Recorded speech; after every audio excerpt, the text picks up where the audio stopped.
Good morning 12th class students. बच्चों यहाँ पर मैंने दो क्वेश्चन लिख दिए हैं अभी स्टार्टिंग में, और ये क्वेश्चंस है हमारे related to dipole electric potential energy in an uniform external electric field. क्योंकि लास्ट जो क्लास चल रही थी हमारी, उसमें हमने यहीं तक पढ़ा कि जब आप एक डाइपोल को यूनिफॉर्म इलेक्ट्रिक फील्ड में प्लेस करते हैं और वो डाइपोल अलाइन होता है इलेक्ट्रिक फील्ड के अलोंग, तो वहां पर टॉर्क एक्ट करेगा, और उस टॉर्क की वजह से एक इलेक्ट्रिक पोटेंशियल एनर्जी भी हमने फाइंड आउट की थी।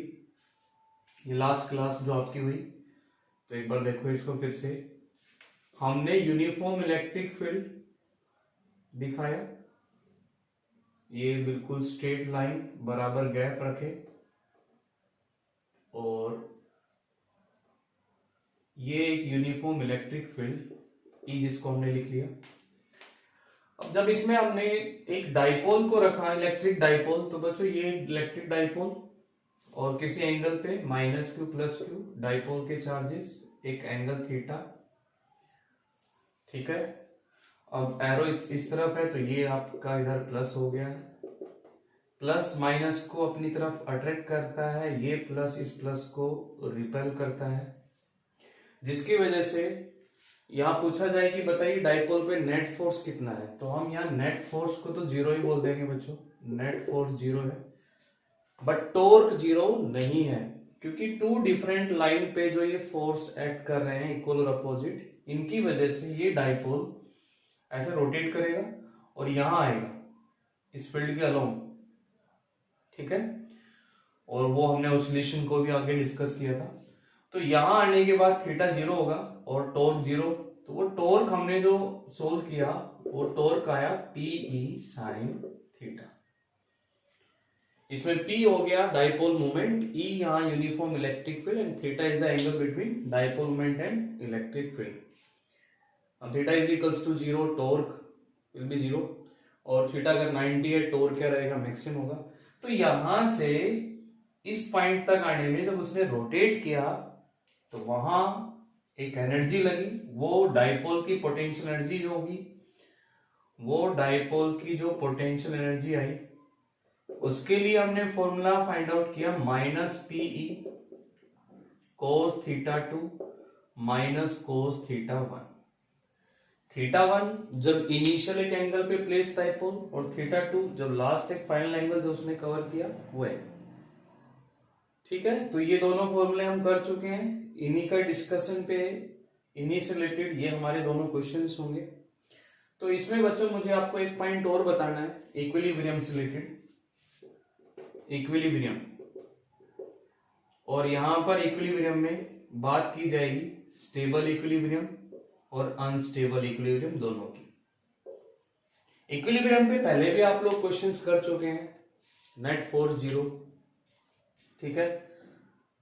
और स्टेबल अनस्टेबल की बात करें तो ये भी आपको याद होगा, स्टेबल इक्विलिब्रियम क्या होता है, इक्विलिब्रियम पोजीशन से डिस्टर्ब करें हम डाइपोल को या चार्ज को, और छोड़ दे वो डाइपोल या चार्ज इनिशियली अपनी पोजीशन को, जो इनिशियल पोजीशन थी उसको रिगेन कर ले, रिटेन कर ले, तो वो होता है हमारा स्टेबल, और रिटेन ना करे तो क्या हो जाता है अनस्टेबल इक्विलिब्रियम।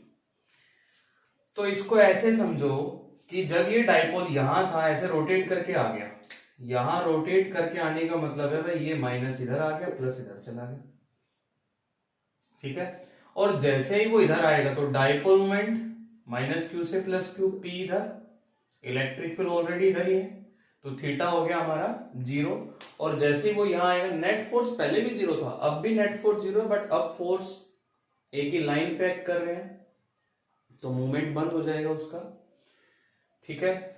तो यहां इस कंडीशन पे जब डाइपोल मोमेंट और इलेक्ट्रिक फील्ड सेम डायरेक्शन में आ जाए तो हम बोलेंगे थीटा कितना हो गया है, जीरो, थीटा कितना हो गया है, जीरो।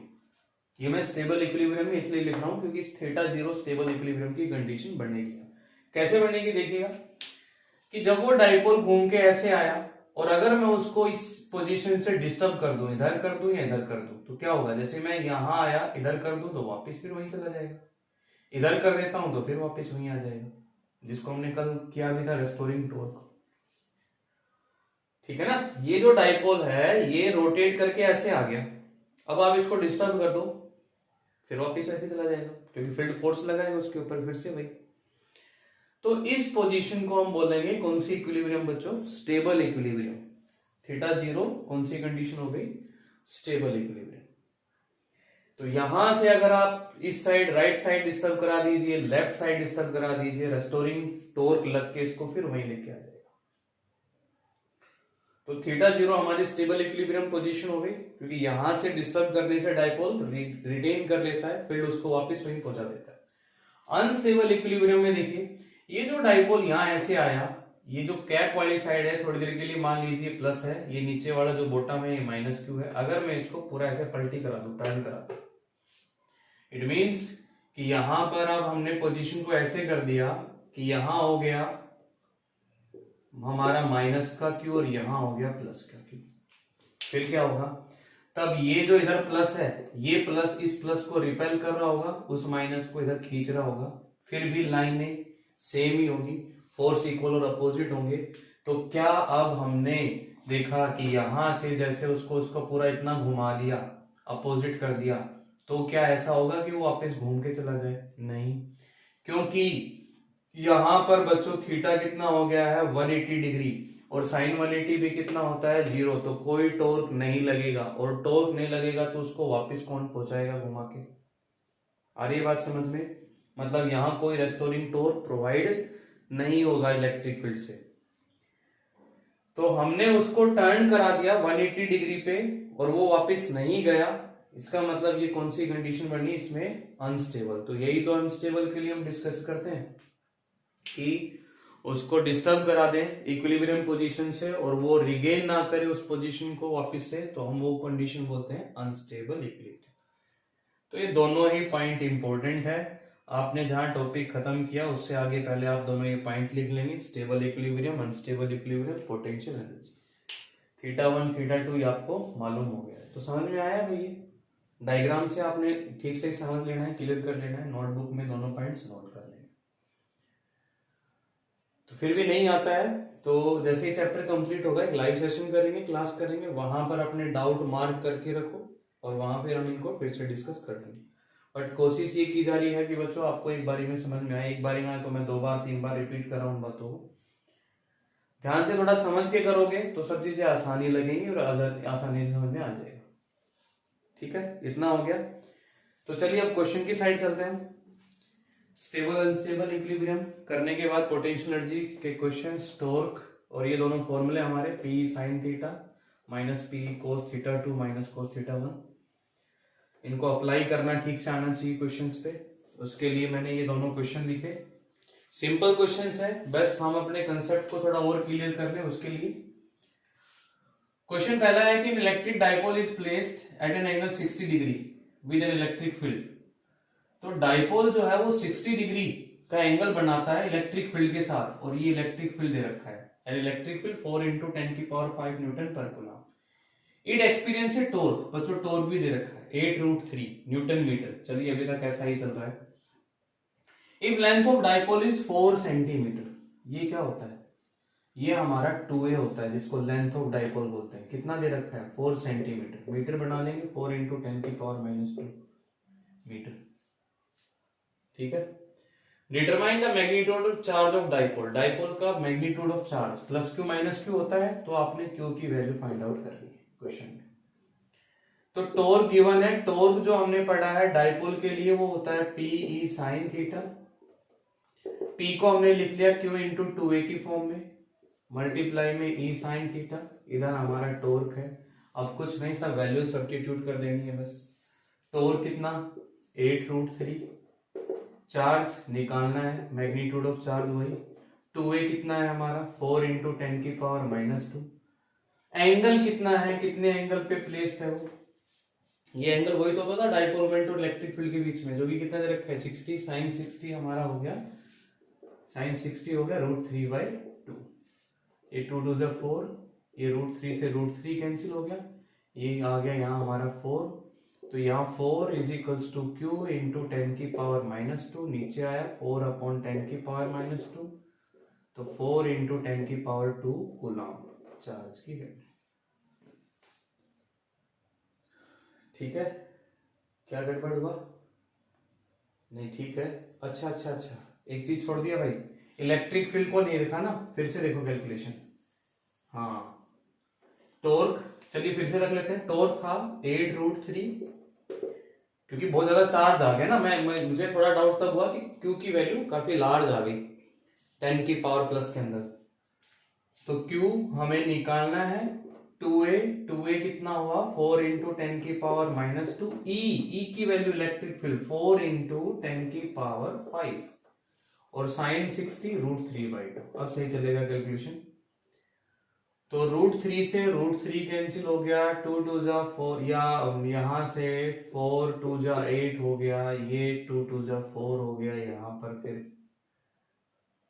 ठीक है 4 2 जा 8 हो गया, ये 2 2 जा 4, ये 2 से 2 कैंसिल हो गया। तो यहां हमारा पूरा इधर कैंसिल हो गया, 1 हो गया, यहां पर Q और मल्टीप्लाई में बच गया 10 की पावर -2 और प्लस का 5, तो 10 की पावर हो गया हमारा 3। तो Q इज इक्वल्स टू बच्चों 1/10 की पावर हो गया 3, ठीक है।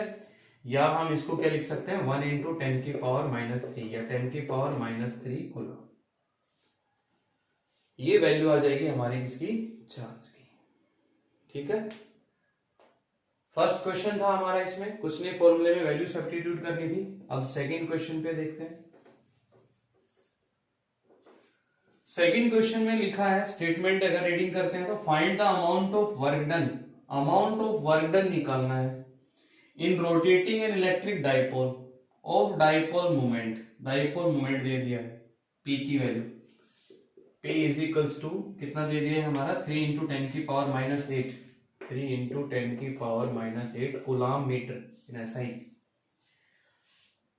तो वर्क निकालना है रोटेट कराने का, rotating and dipole, dipole moment ये कहां से कहां, from its stable equilibrium to the position of unstable equilibrium.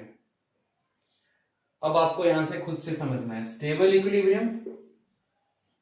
तो स्टेबल इक्विलिब्रियम में ये स्टार्टिंग हमारा इनिशियल एंगल फ्रॉम कर रहा है यहां से, तो θ1 हो गया 0 से उसको घुमाना है अनस्टेबल इक्विलिब्रियम। अनस्टेबल अभी मैंने बताया था θ2 हो गया हमारा 180 डिग्री। और यूनिफॉर्म इलेक्ट्रिक फील्ड गिवन है ये 10 की power 4 newton per coulomb. Work निकालना है, वर्क बच्चों क्या बताया, पोटेंशियल एनर्जी, और potential energy formula -PE cos θ2 cos θ1। Only value put up कर लेनी है आपने, बाकी सब आपके पास गिवन है।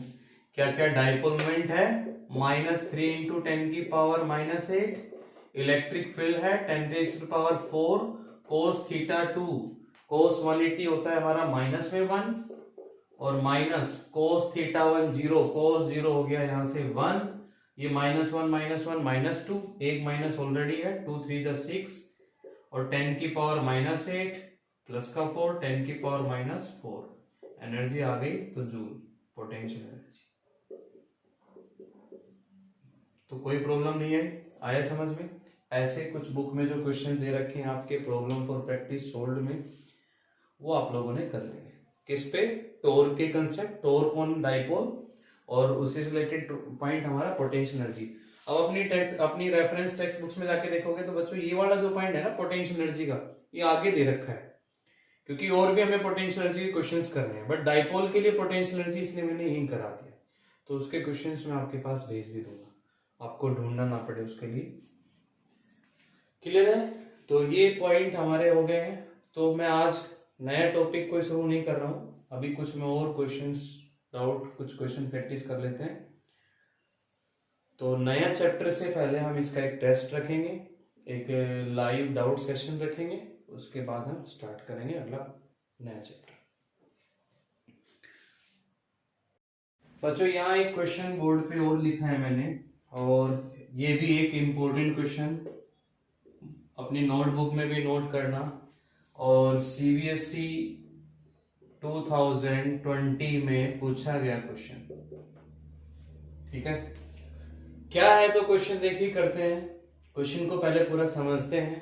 क्वेश्चन समझना बहुत ही जरूरी है, टू आइडेंटिकल डाइपोल, ये जो मैंने मार्क कर रखे हैं रेड से और ब्लू से, ये दो आइडेंटिकल डाइपोल, एक जैसे डाइपोल, तो बराबर डाइपोल, आइडेंटिकल डाइपोल, तो डाइपोल मोमेंट दोनों का सेम। तो हमें एक पार्ट इस क्वेश्चन का करना है, what is the resultant dipole moment. Resultant dipole moment क्या है, कैसे निकालेंगे। देखिए रिजल्टेंट बच्चों, डाइपोल मोमेंट एक वेक्टर क्वांटिटी जिसकी direction negative to positive show करते हैं, माइनस क्यू से लेके प्लस क्यू, डाइपोल मोमेंट, ये मैंने पी से लिख लिया, ठीक है। उसके बाद एक डाइपोल ये भी है माइनस क्यू से प्लस क्यू, इसका डाइपोल मोमेंट ऊपर की तरफ जा रहा होगा, तो चलिए हम इसका भी दिखा देते हैं। एक डाइपोल मोमेंट ये हो गया हमारे पास P, और इसको भी मैं थोड़ा डार्क कर लेता हूं, एक ये हो गया हमारे पास P, एक P इधर है, एक P इधर है, डाइपोल मोमेंट, ठीक है। तो एक लाइन पे नहीं है, अलग अलग लाइन पे है, तो रिजल्ट कैसे निकालें, दो वेक्टर क्वांटिटी, तो हम क्या कहते हैं इसमें, पैरेललोग्राम कंप्लीट कर लीजिए, पैरेललोग्राम कंप्लीट कर लीजिए। और डायगोनल जो तो होगा इसका, डायगोनल बच्चों, ये डायगोनल, ये हमें क्या दे देगा, रिजल्ट, ये जो डायगोनल हो गया ये हमें रिजल्ट दे देगा।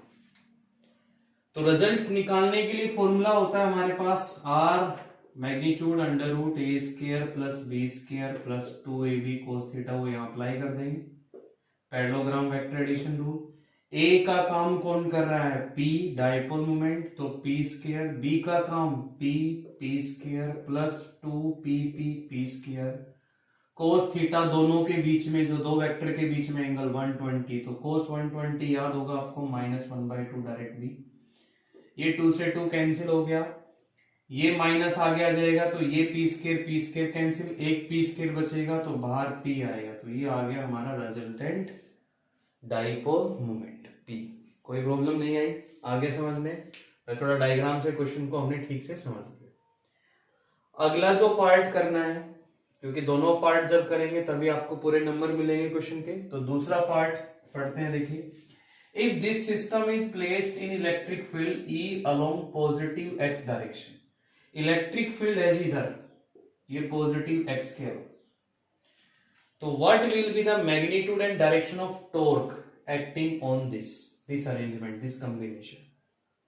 अब टॉर्क निकालना हमने सीखा है, पी, बहुत ध्यान से समझना, ये वाला पार्ट बड़ा इंपॉर्टेंट पार्ट है और कंसेप्ट को काफी क्लियर करेगा। अब हमें टॉर्क जो निकालना है, तो बच्चों टॉर्क के लिए फॉर्मूला पढ़ते हैं हम, पी ई साइन थीटा। तो पहली बात तो P को कितना ले, P हमें रिजल्टेंट वाला ही लेना पड़ेगा, रिजल्ट P ही आ रहा है, क्योंकि दोनों का P और P, तो फिर कैसे P स्क्वायर थोड़ी ना पड़ेगा, तो रिजल्टेंट डाइपोल मोमेंट हमारा P ही आया है, इलेक्ट्रिक फील्ड जो है वो E ही है। अब इसमें थीटा क्या इंडिकेट करता था, ये जो थीटा होता था सर वो P और E के बीच में एंगल, तो P और E के बीच में एंगल, रिजल्टेंट P, ये आया हमारा रिजल्टेंट P, और इधर इलेक्ट्रिक फील्ड, तो बच्चों हमें ये एंगल देखना है, ये कितना होगा, ठीक है। ये वाला जो एंगल होगा इसको हम यहां पर अब थीटा बोल के इसमें पुटअप करें। कैसे निकाले अभी थीटा, अब आपको यहां थोड़ा ज्योमेट्री से सोचना है, अपना कंसेप्ट भी लगाना है। अब मैं थोड़ा हिंट दूं यहां पर कि जब हमारे पास दो वेक्टर बराबर हो तो उनका जो रिजल्ट आता है वो बिल्कुल बीच में आता है। अभी मैं सिंपल तरीके से बता रहा हूं, बाकी आप इसको मैथमेटिकली कैलकुलेट भी कर सकते हैं। तो जो दोनों वेक्टर बराबर है उनका जो रिजल्ट आता है वो बिल्कुल उनके बीच में लाई करता है। बीच में लाई करने का मतलब है ये पूरा एंगल हमारा 120 था, तो हाफ एंगल बच्चों कितना होगा, 60 का होगा, और ये पूरा जैसा कि देख रहे हैं डायग्राम में 90 है, ये 60 है, तो ये जो थीटा आ गया हमारा वो कितना आ गया, 30 डिग्री। तो यहां पर PE साइन कितना हो जाएगा, 30। घूम तो नहीं गए, आ गया समझ में। क्या आया कि P और P का रिजल्ट ये आया, वो रिजल्ट दोनों P के साथ 60 डिग्री का एंगल बना रहा है, ये पूरा 90 है, ये 60 है, तो ये कितना बचा, 30, क्योंकि हमें रिजल्टेंट जो P है वो E के साथ जो एक्स एक्सिस पे है उसके साथ कितना एंगल बना रहा है, ये हमें लेना है, वो 30 डिग्री आ गया यहां से। अगर सर दोनों बराबर नहीं होते तो बच्चों हमें डायरेक्शन निकालनी पड़ती कि कितना एंगल बना रहा है, इसके साथ या इसके साथ। तो फिर डायरेक्शन के लिए एक फॉर्मूला टेन बीटा क्या आता है हमारा, B sine theta upon A plus B cos theta. Calculate करके देख लो यहां से तो भी आ जाएगा। तो बी साइन थीटा, बी यहां तो खैर दोनों बराबर है, अलग अलग हो तो अलग अलग वैल्यू रखेंगे। और हमें इसमें b किसको लेना है, a किसको लेना है, वो आपको पता है कि अगर मैं इसको बीटा ले रहा हूं तो जिसके साथ बीटा बन रहा है वो क्या लेना है, हमने a लेना है। फिर यहां से आप एंगल निकाल लेंगे। तो यहां अगर मैं इस क्वेश्चन की बात करूं तो p साइन 120 थीटा, यहां पर क्या होता था, दोनों के बीच में एंगल। कंफ्यूज नहीं होना है, कई थीटा हो गया, यहाँ वाला थीटा दोनों वेक्टर के बीच में एंगल, यहाँ वाला थीटा वही दोनों वेक्टर के बीच में एंगल, यहाँ वाला जो थीटा है वो क्या है, P और E के बीच में एंगल। P कौन सा, हमारा रिजल्टेंट। सारे थीटा एक जैसे नहीं है यहाँ पर, अब अलग अलग फॉर्मूले में थीटा अलग अलग मीनिंग है।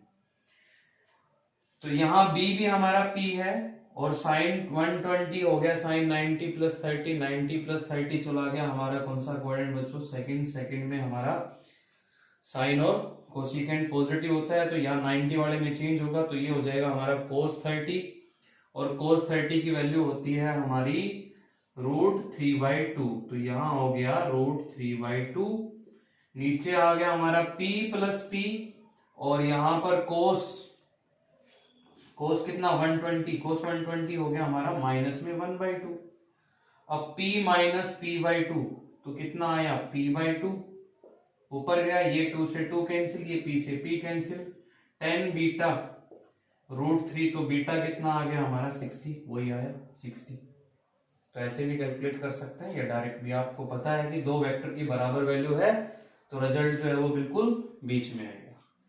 तो टॉर्क आ गया भाई हमारा साइन 30 1/2, तो टॉर्क की वैल्यू आ गई PE/2। ये हमने टॉर्क फाइंड आउट कर दिया। क्वेश्चन अभी भी पूरा नहीं हुआ बच्चे, क्योंकि उसने मैग्नीट्यूड के साथ साथ क्या पूछी है, टॉर्क की डायरेक्शन पूछी है।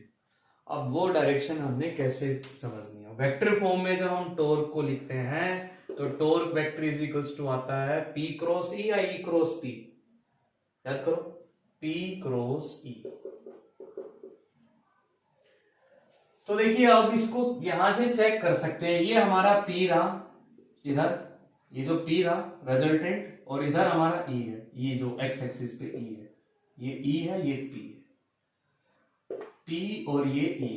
अब P से E पे जाओ, P से E पे जाओ ऐसे, तो P से E पे जा रहा हूं तो मैं ऐसे जा रहा हूं, ये कौन सी डायरेक्शन होगी, क्लॉकवाइज। और क्लॉकवाइज में स्क्रू कहां जाता है, नीचे, या थंब रूल से भी कहां जाता है, नीचे। तो डायरेक्शन आए नीचे की तरफ, डाउनवर्ड। अब नीचे भी हम इसमें क्या लिखें, Z लिखें, Y लिखें, नीचे J कैप या K कैप क्या लगाएं, तो वो भी हमने पूरा ठीक से लिखना है। देखिए हर एक पॉइंट पे बात करनी, एक पॉइंट पे भी जरा सी भी मिस्टेक होगी नंबर कटेगा। तो बच्चों P और E हमारे किधर लाई कर रहे थे, P तो हमारा ये इस प्लेन में लाई कर रहा है, ये कौन सा प्लेन है, XY प्लेन। इलेक्ट्रिक फील्ड किस में है, X एक्सिस में है, तो टॉर्क क्या होता है, दोनों से परपेंडिकुलर।